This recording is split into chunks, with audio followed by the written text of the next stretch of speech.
Bonjour, vous écoutez Les Potins de la Paye de Nathalie Ballard-Pezzetti, un podcast d'Externa. Bonjour, bienvenue dans ce nouveau Potin de la Paye. Potin de la Paye consacré à l'accident du travail, accident de trajet. Oui, alors je mets sur le même plan accident du travail, accident de trajet, et pourtant tout au long du podcast, on va voir qu'il faut bien faire la différence.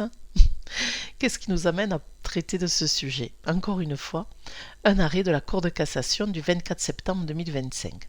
Rappelons rapidement les faits pour en venir aux conséquences qui nous intéressent, les conséquences en paye. Les faits, un salarié victime d'un accident de trajet en 2016 a été indemnisé par la sécurité sociale avec des indemnités journalières de sécurité sociale pour accident de travail. Oui, parce que la sécurité sociale, vous le savez, indemnise l'accident de trajet comme un accident du travail.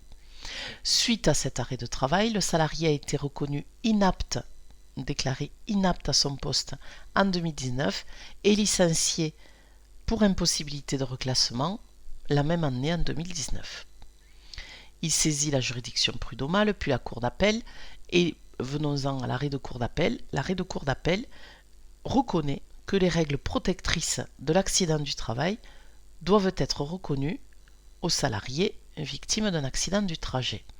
C'est cet arrêt, cette motivation de la Cour d'appel que la Cour de cassation casse le 24 septembre 2025 en rappelant que non, les règles protectrices de droit du travail prévues par l'article L1226-14 du Code du travail et qui sont applicables en cas d'inaptitude d'origine professionnelle, accident de travail, maladie professionnelle, ne viennent pas s'appliquer aux salariés victimes d'un accident de trajet.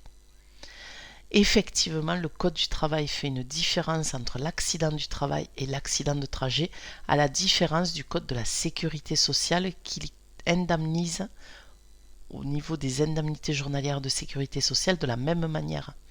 Et c'est de là que naît souvent une confusion dans le traitement de la paye.